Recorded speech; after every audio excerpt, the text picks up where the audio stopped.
Okay, welcome to my 50 Years Full of Myself exhibition. I'm going to walk you through the gallery as I have it set up. And I tried to go in order, starting with a couple of oil paintings from high school. I have my artist statement there where I discuss kind of my artistic beginnings that really began in college. And I do make note that I did not take high school art, and I took private lessons instead. My mom paid for me to have oil painting lessons in somebody's garage. And so these are examples of those. Over in this corner, I have my college work. And that was primarily printmaking, drawing, and a little bit of painting. I was really drawn toward printmaking because of my love of photography, but because of a professor I had, Hardy Hansen, who encouraged me to draw self-portraits, I ended up finishing my college career with a show on self-portraiture. So this kind of is my college corner. I graduated from UC Santa Cruz pregnant with my first daughter, and so it took a while until I got back into creating art. And this is one of my first pieces as a kind of post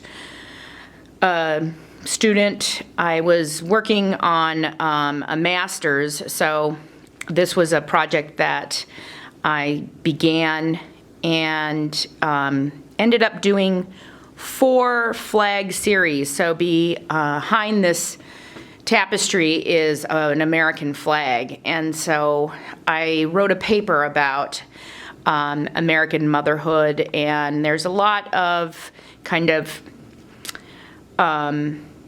things that I did in this artwork to explain how I felt as a mother, and the differences between things that were machine-made versus handmade was something that I struggled with a lot. You know, always wanting my kids to have like homemade everything, but then not really having time to do that.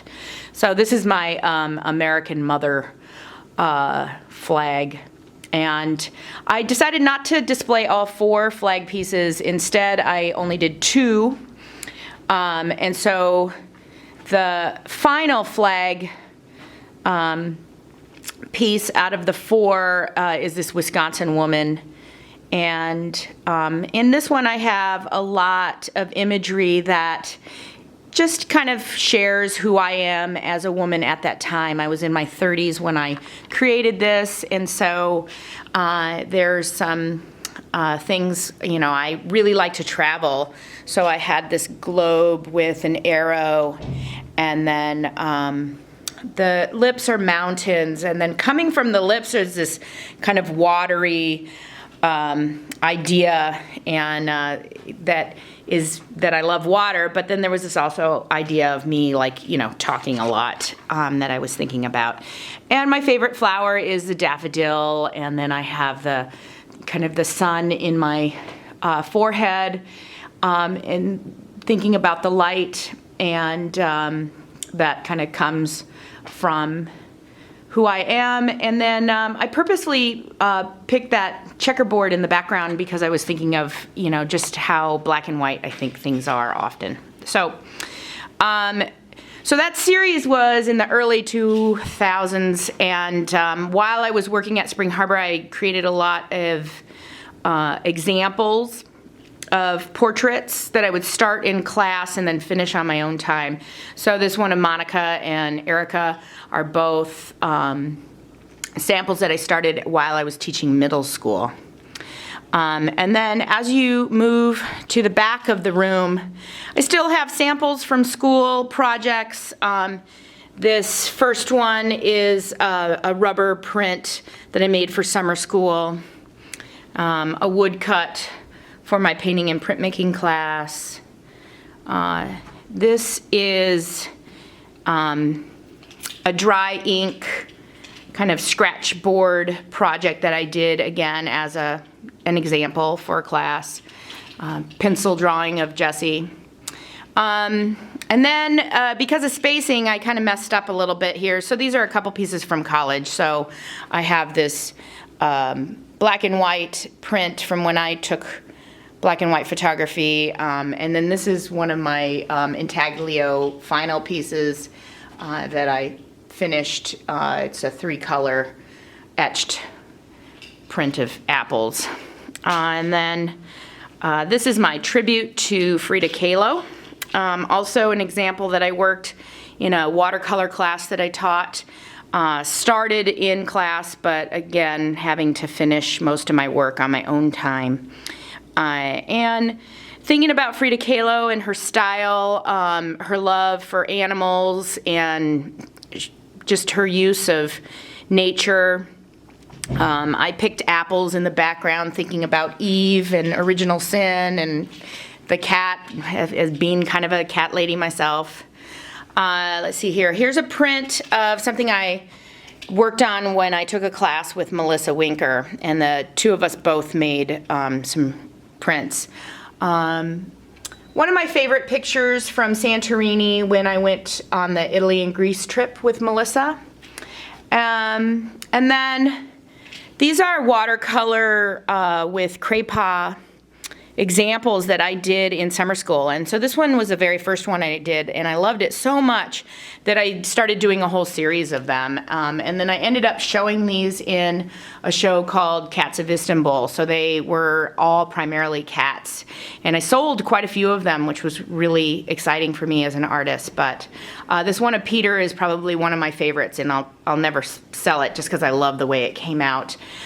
Started out with a photograph, and then a sketch, and then a watercolor. I used the craypa, especially the white craypa, to kind of highlight the whiskers and things that I want to stay bright.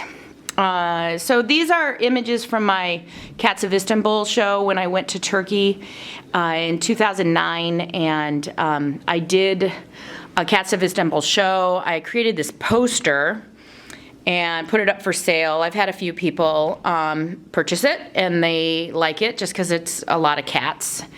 And then this piece from 2013 was for a show for art teachers, so I really wanted to highlight my skills as an illustrator.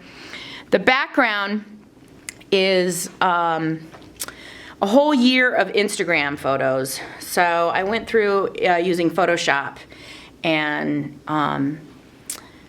edited all those in for the background. And then the portrait is in Illustrator, Adobe. And then I have a lot of text in there, just highlights from my blog, just wanting to highlight me as a writer, I guess. And then everything from here on in is from the last year, it's me deciding that I'm going to have this show. So I did quite a few prints this last year. The one of Balt and Louie is from summer school as an example. So I probably spent a couple hours on that, but I really was kind of surprised at how successful it was for such a quickie. And this is a print that I made for my mom for her birthday, and I used some artwork that Monica had done for the tree, and then I wrote Psalm 1 around the outside. I ended up turning this into a tattoo for my birthday, so I've really worked on this image for a while and like it.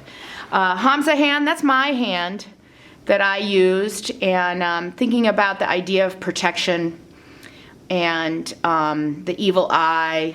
There's some sadness and happiness, some nature. There's a lot of stuff going on in there. So right when I decided to have this art show, this was the first piece I started working on, this watercolor. I ended up calling this Wounds to Wisdom. I have a paper that I wrote about it just because there was a huge transformation that happened as I worked on this. This started out as kind of a wounded piece that I wanted to show myself as kind of a martyr of sorts, and I was kind of just blown away at how things changed, in part because of who I am and what I end up portraying. And I think that's one of the things I like about self-portraits, is that it really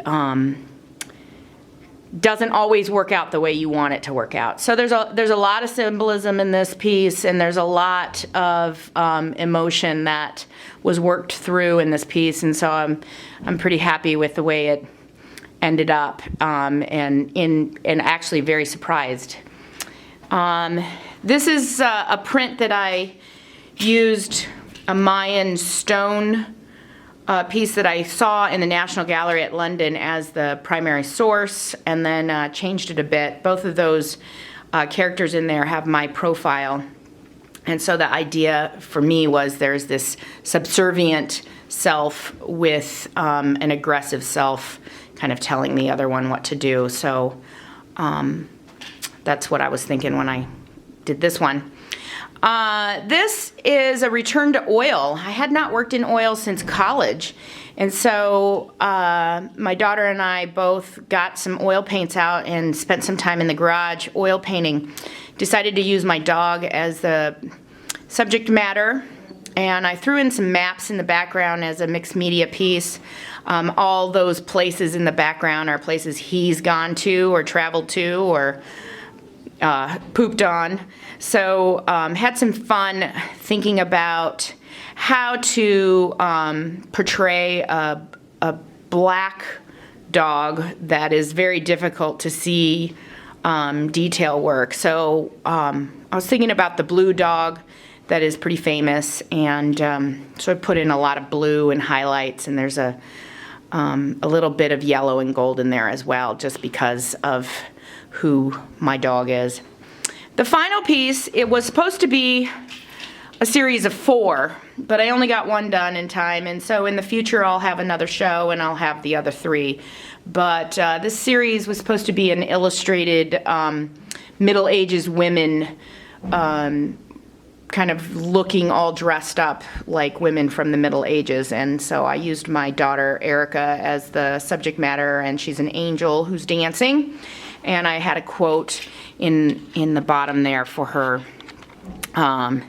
So coming soon, hopefully in the next year or 2, we'll have a series of 4. So in the window I had my show explanation, and then as you walked in the door you kind of would come in and see the show, and so that's been it was really exciting. I had a lot of success and comments, and it's just been a really fun thing, and so now it's time to take the show down.